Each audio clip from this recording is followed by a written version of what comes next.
दोस्तों, अमेज़न जंगल का नाम सुनकर हमारे दिमाग में जो सबसे पहले आता है वो है यहाँ पर रहने वाले अलग अलग तरह के भयानक जानवर, जैसे कि एनाकोंडा, पाइथन और कोबरा।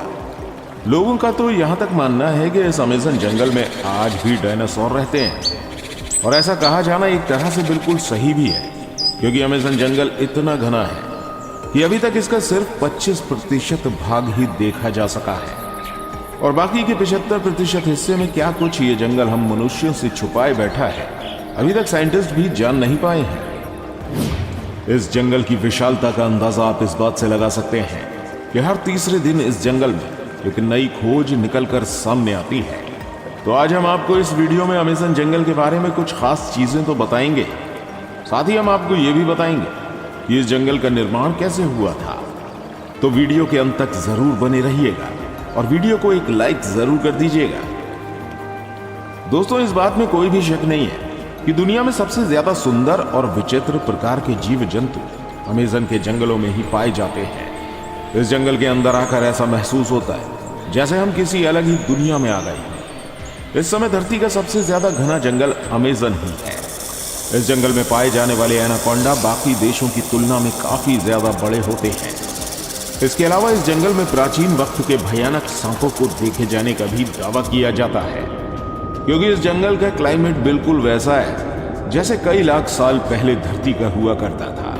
इस जंगल में बुलेट आंट जैसी चींटियां और कई अनोखे जानवर मौजूद हैं जो कि बस अमेज़न जंगल में ही मिलते हैं। जैसे कि हमने आपको पहले ही बताया, अभी तक अमेज़न जंगल का आधे से कम एरिया ही देखा जा सका है, और बाकी का 75% हिस्सा ऐसा है जहां आज तक इंसान नहीं पहुंच पाया है, क्योंकि ये इतना ज्यादा घना है कि इसके अंदर जाना ही किसी जोखिम से कम नहीं है, और इतने अंदर तक टेक्नोलॉजिकल सामानों को लेकर जाना और भी ज्यादा मुश्किल है। जैसा कि आपने जाना, इसका क्लाइमेट लाखों सालों पहले की पृथ्वी जैसा है, तो वैज्ञानिक भी इस जंगल के साथ ज्यादा छेड़छाड़ करके इसको बर्बाद नहीं करना चाहते। अमेज़न जंगल के अंदर जानवरों के अलावा आदिवासियों की कई प्रजातियां भी निवास करती हैं, और इस जंगल के अंदर कई प्रजाति तो ऐसी भी हैं जिनके बारे में हमें अभी तक कुछ भी नहीं पता है।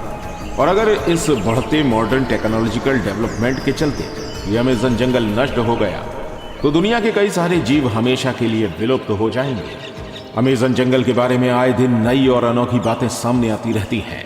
अक्सर यहाँ पर कई तरह के एक्सपेरिमेंट और स्टडी चलती रहती है। जैसे कि अभी कुछ साल पहले, साल 2017 में लीड्स यूनिवर्सिटी ने एक रिसर्च में पाया कि अमेज़न जंगल जितनी कार्बन डाइऑक्साइड ग्रहण करता है उतनी और कहीं नहीं जाती। इसके चलते यहाँ पर कार्बन एम्बिशन बहुत कम है, और यही कारण है कि यहाँ का वातावरण इतना अच्छा है।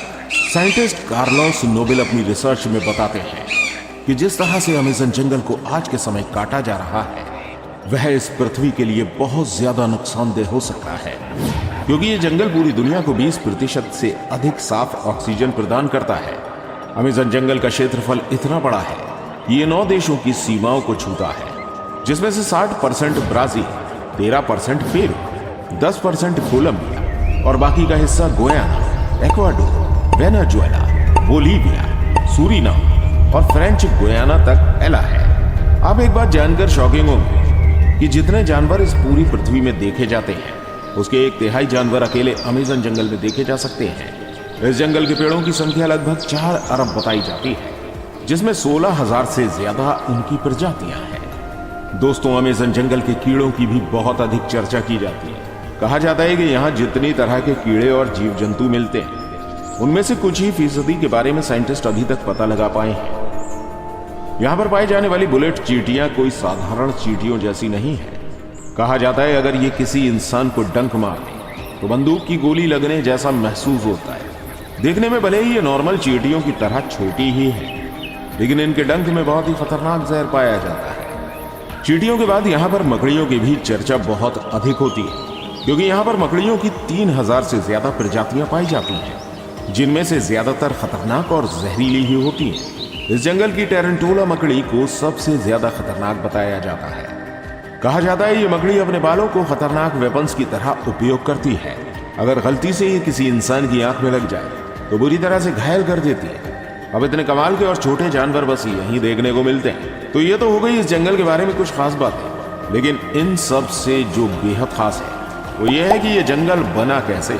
ये जानकर आप जरूर चौंक जाएंगे, क्योंकि आप कह सकते हैं कि अमेज़न जंगल जिस तरीके से बना है उसने लगभग आधी पृथ्वी को बर्बाद कर दिया है।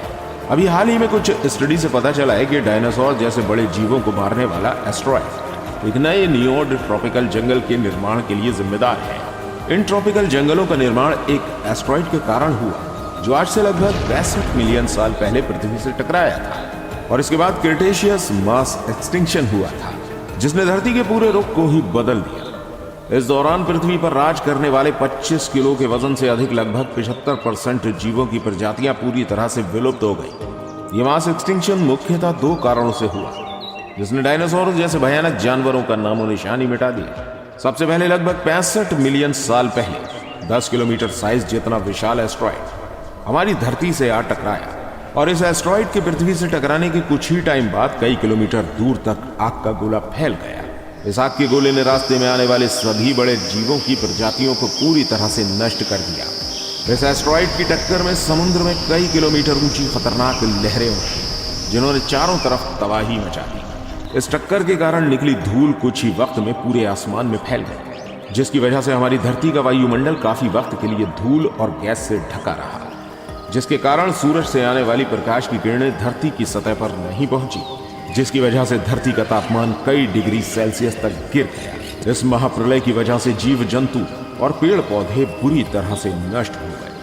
अब कुछ महीनों के बीतने के बाद धीरे धीरे पृथ्वी के वायुमंडल से धूल और गैस के बादल साफ होना शुरू हुए, और प्रकाश की किरणें एक बार फिर से धरती पर पहुंचने लगी। इस मास एक्सटेंशन के बाद चूहे की तरह दिखने वाले मैमल्स और दूसरे जीवों की प्रजातियां अस्तित्व में आई, जिन्होंने कई लाखों सालों के एवोल्यूशन के बाद मैमल्स से बंदर और बंदरों से इंसानों का रूप लिया।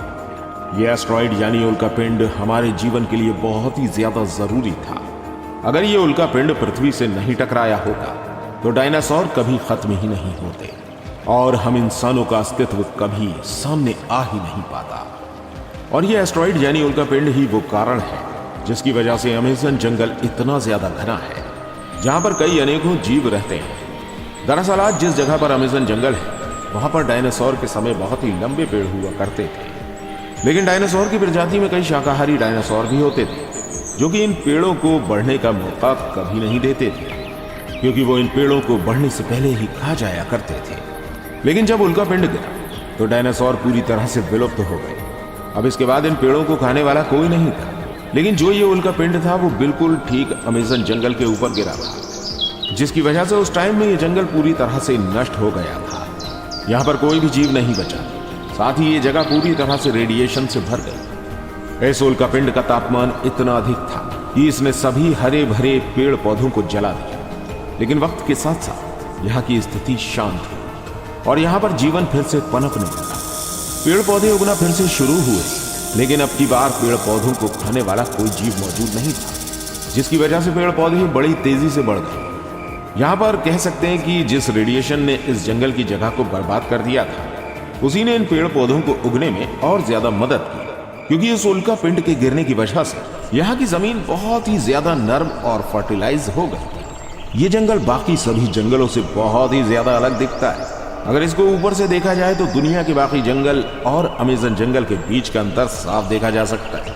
अमेज़न रेन फॉरेस्ट के अंदर बहुत सी ऐसी अजीब तरह की वनस्पतियां और पेड़ मौजूद हैं जो पूरी दुनिया में और कहीं देखने को नहीं मिलते। इसके अलावा अमेज़न जंगल की बहुत ही ज्यादा गहराई में क्या है, यह अभी तक कोई नहीं जानता, क्योंकि किसी ने इसको पूरी तरह से देखा ही नहीं। हो सकता है उल्कापिंड से गिरने की वजह से इस जंगल के अंदर एक अलग ही दुनिया बन गई हो। यहाँ पर पेड़ पौधे बाकी किसी भी जंगल से बहुत ही ज्यादा घने, और ये भी कहीं ना कहीं उस उल्कापिंड से ही जुड़े। आपको एक बात शायद पता हो कि जब भी कोई वॉल्केनो फूटता है तो उसके आसपास की सारी जगह लावा की वजह से बर्बाद हो जाती है, लेकिन यही लावा कुछ सालों बाद नए जीवन की शुरुआत करता है। ये प्रकृति का नियम है, इसलिए तो कहते हैं किसी चीज का अंत किसी के लिए आरंभ होता है। क्रिटेशियस मास एक्सटिंक्शन से पहले भी 4 एक्सटिंक्शन हुए थे। ये एक्सटिंक्शन थे Ordovician mass extinction, Devonian mass extinction, Permian mass extinction और ट्रायसिक जोरासिक मास एक्सटिंक्शन। और इसके बाद हुआ था क्रिटेशियस मास एक्सटिंक्शन। और इन्हीं सब एक्सटिंक्शन की वजह से धरती के एक जीवन को नष्ट होना पड़ा, जिससे नए जीवन को अस्तित्व में आना पड़ा।